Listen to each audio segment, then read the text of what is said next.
Hey everybody, welcome back to the channel. Um, Figure I'd give you a little update. It's been a couple weeks.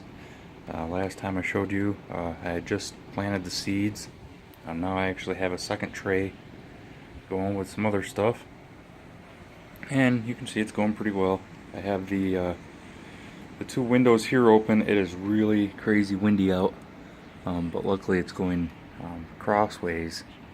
It's not blowing directly in, so it's giving the plants just enough of a shake to give them some movement, which is what is preferable for them.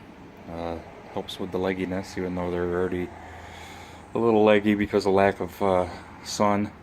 Like I said, I have these, which I do keep up to help reflect the sun a little bit, but the whole idea behind this is to not use any source of power on mine. So, you know, but I have taken them outside a couple times, but obviously I don't leave them outside very long because then it's just gonna, I don't want to burn them off or anything. But oh, they're looking good though. Rhubarb's looking great.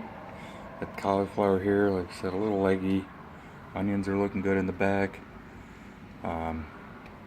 Different kinds of peppers. Got banana peppers, bell peppers, jalapenos in the back, and I have one cayenne pepper that is growing at the moment. I'm thinking there'll be more to come. We'll get some sunnier days. These aren't, as far as what I've read, they're not really set up for zone 5. So, to even get them to grow is not a typical thing, I guess. But I was able to get them to grow, a few of them to grow last year. So hopefully we'll get them going again this year. I got some broccolis, cabbages, then trying some herbs this year. Got some mustard seed, oregano in the back, which is, the seeds are so small that there's no way you're not going to drop a bunch of them in there. And so I just had to like cut some back. And yeah, that's the tiniest seeds I've ever seen. Some tomatoes, some beefsteak, and some cherry tomatoes, basil, and then I got 3 bays left that I'm going to put some stuff in the next couple weeks. So those are my seed updates. I'll give you a quick tour of my son's and his cheating ways. He's got his under light, so obviously his is growing a lot faster than mine. And of course he's not growing according to schedule that I use.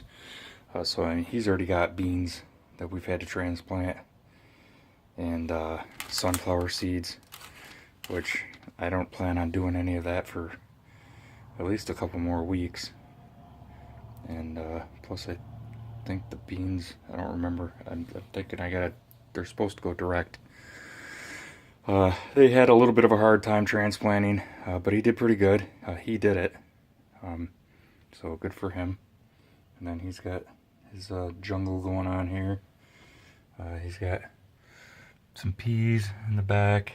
He's got his couple onions that have come up, which I'm surprised my onions popped right up and his did not. He's got some kale, turnips, some Swiss chard, broccoli in the back.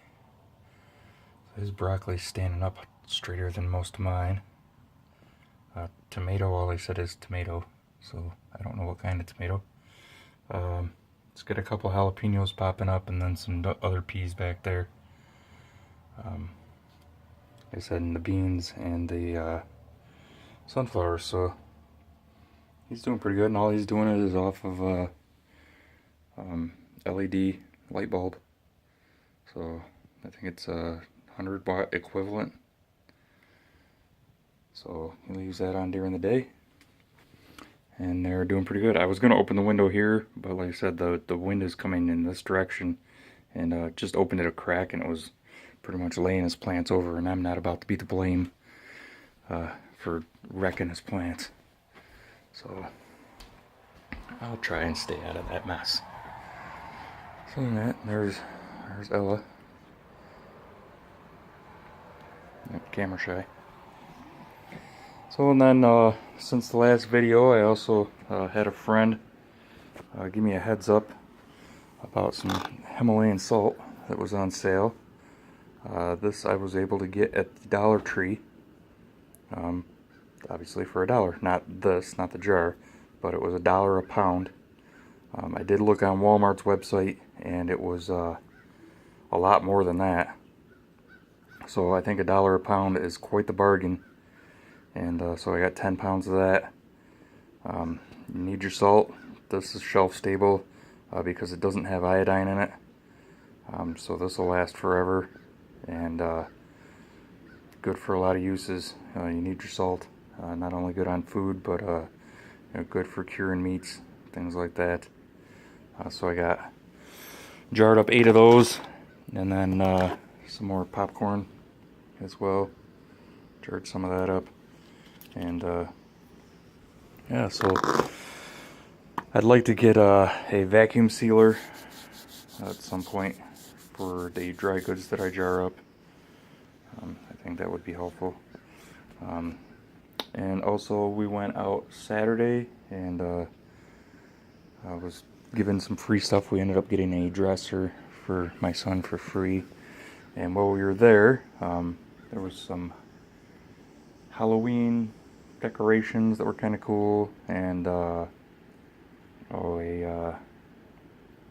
little tiny grill that was pretty nice, and then some books. So, Nurse's Drug Handbook. So, let's see if we can get a page open here just to, and it's got like a dictionary of them. Side effects, drug interactions, how it's supplied, dosages, adult, pediatric, things like that, for all sorts of different things. Some pictures to show you what they look like. So, I mean, it's older, it's 2007, but I'm sure it's still just as good. I got a book on great recipes for making and cooking with hot sauces. So, roasted pork habanero, cocktails, different kind of cocktails, Bloody Marys, pitas, guacamoles, black bean dips. That was kind of neat. And then the Camper's Companion. I thought this was pretty cool. Older book, obviously, but that has adjusting your pack. I think it had at the beginning, it was like different kinds of packs, permits, services for the disabled. I'm sure that's all old information, but these organizations are still there, I'm sure. Things to bring, stuff about your sleeping bag, your packs, canoeing, first aid kits, information, alternative foods, getting to know your bearings off trail, so compass, map reading, what to do in bad weather, campsite cooking. I believe it had some recipes, some recipes in there, things like that. So cookies, quiche, all sorts of cool stuff. That was really a cool find, I think. And then this one, which is a huge book, Diagnostic and Statistical Manual of Mental Disorders. So I just figured I'd grab that to see what the hell's wrong with me. And then a few Harry Potter books for your reading pleasure. They're hardcover, and they were free, so why not grab them up? Definitely not going to have our cell phones, computer access, internet when it goes down. So having a variety of reading material. Like I said, I get a hunting magazine, I think quarterly. So I peruse that, and then I put it aside, and I'll hold on to it. And my son's Boy's Life, keep hold of some of them, just to have something to read for when we can't get online. So that's about it. that's my update. Like I said, a couple weeks and or another week, and I'm gonna plant some more stuff in here, and then I'm gonna plant some stuff outside. It's what I'm reading. There's some stuff that you can plant. They say 4 weeks before the last frost. So I'm gonna try it, see if it works. If it doesn't work, then obviously we will we'll plant it again, because these are, I'm referring to direct seed outside. I'll plant them again right after the frost. So no harm, no foul, except just a lesson learned and a couple lost seeds. All right, everybody take care. See ya.